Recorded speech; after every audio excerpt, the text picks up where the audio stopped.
gonna give you a couple of stretches and exercises, some tips and tricks to improve your splits.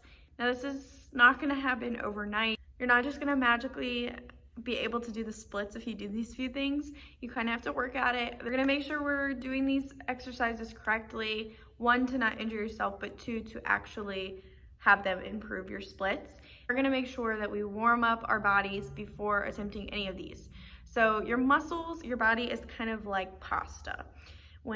Before you cook it, you could just break it, it'll snap, right? It doesn't do anything, but you put it in hot water, you warm it up, and it will be all noodly, right? That's like the same thing with our muscles. When they're cold, our bodies don't respond the same way at all. We're more likely to get injured, and it's just not a good idea. So we're going to warm up our bodies first, do some cardio, do some jumping jacks. We're also going to stretch just in general, get your body loose, get your muscles warm. When it comes to splits, we have kind of two things we want to focus on. That's your hip flexor and your hamstring. So I'm going to show you 3 stretches or exercises for both, and then a little bit of a split prep. So let's get into it. Okay, so I'm gonna start with a nice and easy hamstring stretch. What we're gonna do is we're just gonna put our feet out straight in front of you, have a nice tall back, pointed feet, straight legs. We're gonna reach up and over. If you just sit where it's comfortable, you're not really doing anything, you're not really stretching. So we wanna go as far as you can go and hold that, okay? You can also do this elevated if you have, not too high. If you have something that you can put your heels on that are maybe like this high, and then you can do the same sort of stretch and you can go a little bit further. It feels really nice. Our next stretch, we're gonna lay on our backs, and there's a couple different ways we can do this. One is just to bring the knee in to your chest. For me, this isn't much of a stretch. I don't feel a whole lot going on here, but if you're a little bit less flexible, you will feel this. But then we can, of course, take our foot, straighten it up, and pull it in, okay? We wanna make sure our hips are square, we're not lifting up. And we can extend this leg out, and I'll actually give you a little bit of a hip flexor stretch as well. And of course, we're gonna do everything on both sides. So I'm also gonna do this leg just in, then I'm gonna extend up. If you are not a generally flexible person, or flexibility is something that you don't have naturally that you need to work on, I would not recommend just yanking it to your face, because that's how you're going to get injured. So take it a little bit at a time, go out of your comfort zone, but make sure that we're not injuring ourselves with these stretches, okay? Next stretch, we're actually gonna stand, and I like to do this after I do my lunges.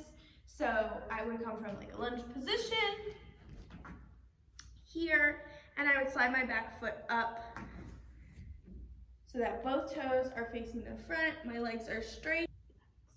And you can pull your heel up off the ground. That'll have an increased stretch to the front leg.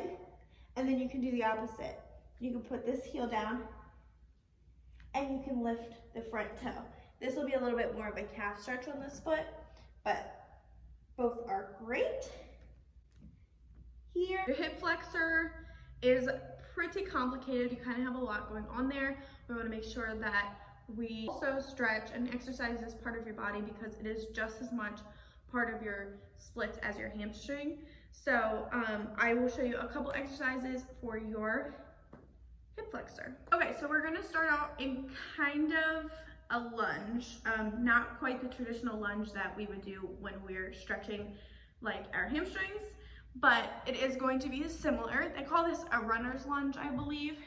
We're gonna keep this knee on the ground. We're gonna put this knee at a 90-degree angle, so it's like a square here. Make sure your knee isn't going past your toe and we're not almost at a straight leg. We wanna be nice and square. We're not gonna shove our hip like straight down into the ground. We're actually just going to stand nice and tall, and we're just gonna push here. Okay, that's about as far as we're gonna go. We're gonna hold that, and we wanna hold that for 30 seconds, and we do remember to do both sides. So same thing here, and we're just gonna push forward, okay? Not like in our lunge with our knee down. This is more of a quad stretch, okay? We want to be here, nice and tall and square, and just push, okay? I can feel it a lot on this side. Now we're gonna lay down on our belly. This does require a little bit more flexibility, so don't be frustrated if you don't get this one as easily, but you're gonna lay down on your belly. We're gonna bend one knee, bring our ankle to our hand, and we're gonna lift up. Here, hold. Our last hip flexor exercise is going to be kind of a split prep. So we used to call these jazz splits when I was younger. I don't really know why, but what we're gonna do is we're almost gonna put the front leg like it's in a butterfly here, and then we're gonna extend the back leg out like a traditional split. So we're stretching right here really well. We're gonna sit up nice and tall, make sure this leg is extended in the back, and we have square hips. It's going to do us no good if we're here, okay? We wanna be basically in a split with a bent leg in the front. Of course, we wanna hold this and do it on the other side. So we're repeating our jazz split. I'm gonna come up with a better term for it, but for now it's a jazz split. And nice and tall here. You can also do the opposite, which would be to have the front leg extended as if it were in a traditional split, and have the back leg bent here, okay? And again, we want to make sure that we're as square as possible to get the best stretch.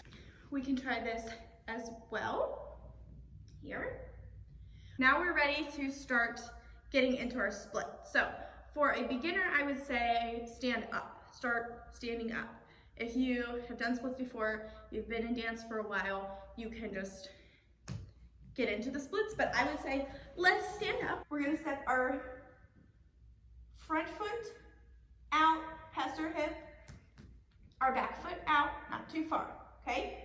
Now we're gonna put one hand on this side, one hand on this side, and we're gonna slowly slide down. This is as far as you can go. Hold it, just make sure your hips are square and that you have the right technique, so that way as you increase your flexibility, you have a nice split, okay? So it should be a straight line from toe to toe, okay? And our hips should both be looking towards the front toe. We don't wanna sit here where this hip is facing to the middle. We want square hips, one hand on each side, and we wanna hold that as long as possible. 30 seconds, a minute, 5 minutes, whatever you can do. The more you do it, the more your body will get used to this, and the lower you'll be able to go. This takes time, but making sure that you have the right technique to begin with is very, very important. So practice makes habit, not perfect. My students will know this because I preach it very intensely. You could practice your splits like this all day, right? Are you ever going to have right split technique if you practice like this? Are you ever going to be perfect? No, you have to practice the right way, however far you can go, because practice makes habit. You have to practice the right way. Also, you just don't want to injure yourself. Your body can only move in so many ways, and sometimes as dancers we kind of push that anyways. So I would really hate to see anybody get injured because they weren't practicing with the correct technique. Stay nice and tall. Your posture is so important. If you're like this, that's already affecting my back leg. It's bent and out of place, okay? Nice and tall and square, all right? I hope you guys enjoyed. Again, this is going to take some practice. This is going to take some work, but I know you guys can do it. So I will see you in another video.